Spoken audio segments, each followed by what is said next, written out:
everybody, and welcome to the Coach's Call.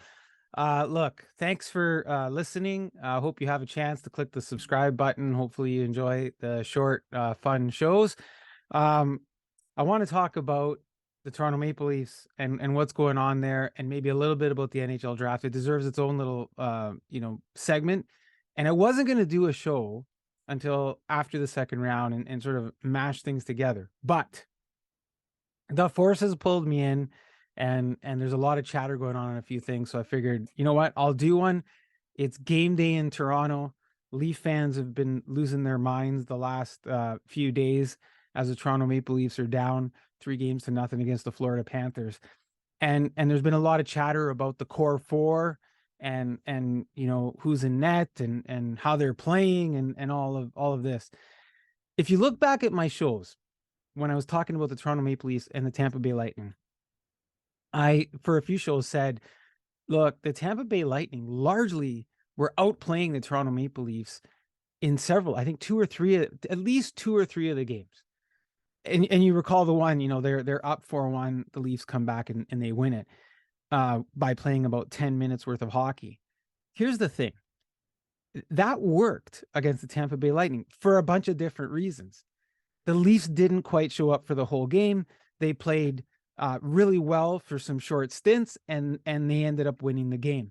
And I feel with the Florida Panthers, even though Florida's coming at them in ways that Tampa Bay didn't, and they're just physically wearing the Leafs down to the point where I think even if you look by the third period, the Panthers are starting to wear themselves down a bit. But they're wearing the Leafs down. But here's what's happened.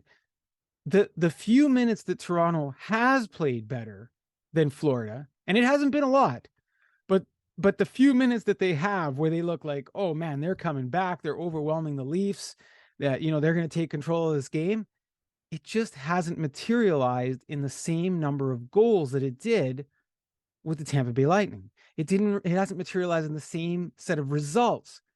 And so you're in the situation that you're in. So has it been close? Yeah. Could a lucky bounce have gone their way? Yeah. And it did in the Tampa Bay series. You look back at what I talk about in those shows, and I say, look, they're getting lucky on some shots. It went in. And I remember, a friend of mine said, you're not giving the Toronto Maple Leafs, can't you give them some credit? And I said, well, look, this could have gone either way. So credit because they won, not credit because they played a full 60 minutes of hockey, and they still haven't. And what's happened is that the Florida Panthers have found a way to take advantage of that. And the Florida Panthers are hanging around the game kind of like the Toronto Maple Leafs did with the Tampa Bay Lightning. Now, I've heard all the percentages. Can they come back from being down 3-0? And it's not it's impossible. And the odds are so low. And you hear the cliche, we just have to win one game. We just have to play 5 minutes of hockey at a time, 20 minutes at a time, and, break the game down and all that stuff. And here's the thing. Psychologically, if you forget that you're down 3-0, all you really have to do is win 4 games in a row. It's no different than the Florida Panthers saying, can we win 4 games in a row against Toronto Maple Leafs? And they're up 3-0. They could rattle off 4 games straight. Could the Toronto Maple Leafs rattle off 4 games straight? They could. The fortunes could turn. Something could happen. Momentum could shift. We've seen it in other series. I know the percentage is low, but it's not inconceivable that a team could do that and do the 4 straight and come back. Now, for the Toronto Maple Leafs to do that against the Florida Panthers, they have to figure out a way to get outside of the Florida physicality, take advantage of the power plays that they're given, take advantage of the Florida Panthers when they do get physical, maybe to play a little faster, draw some penalties. But the Florida Panthers are a fast team. So then you go, well, how about the core 4? Toronto Maple Leafs core 4 are all forwards. There's not a defenseman in there. There's not a goaltender in there. They're all forwards. That says something about how the team is built, if that's your core 4. Now, I know they only have 1 point amongst them, and you think, well, can they do it? Or are they going to come out and play? It's not just about what the core 4 can do, but it's also about what the Florida Panthers have done to the core 4 to shut them down. So the Toronto Maple Leaf fan base and the media and the analysts, they always like to look inside the Toronto Maple Leaf base. Oh, it's the core 4, and this is what Toronto isn't doing. This is what they could be doing. This is what they should. How about what the Florida Panthers are doing? Why don't you start there, right? Because everybody's looking at, well, Tavares isn't doing this and Nylander isn't doing that. But why? Why are they shutting Marner down?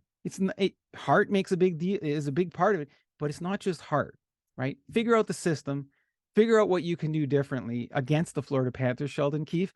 Not so much just, well, the core four aren't showing up.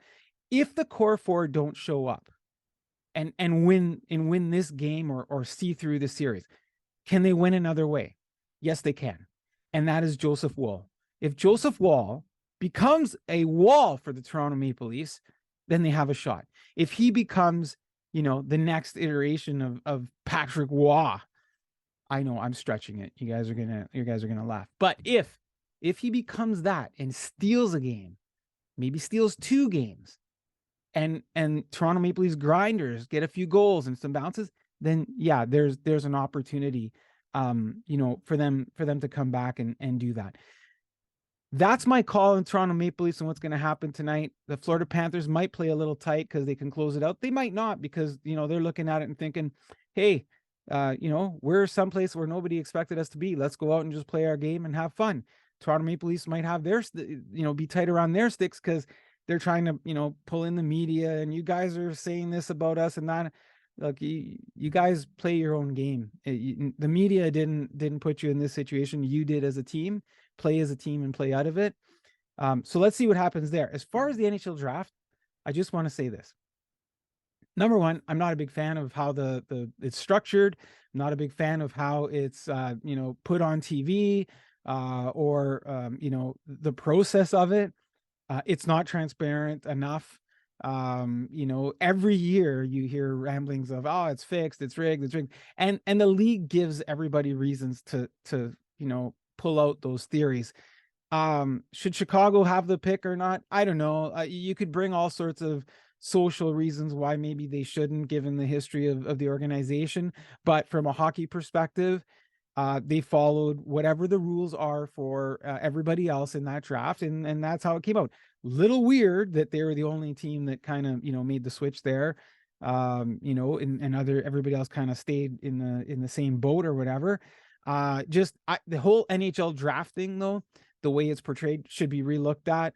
Maybe we'll do it in another episode. We'll bring some of our panel on board, and we'll have that chat about it. But they should definitely do something different. So there's the coach's call on the NHL draft. There's the coach's call on the Toronto Maple Leafs and Florida Panthers for Game 4.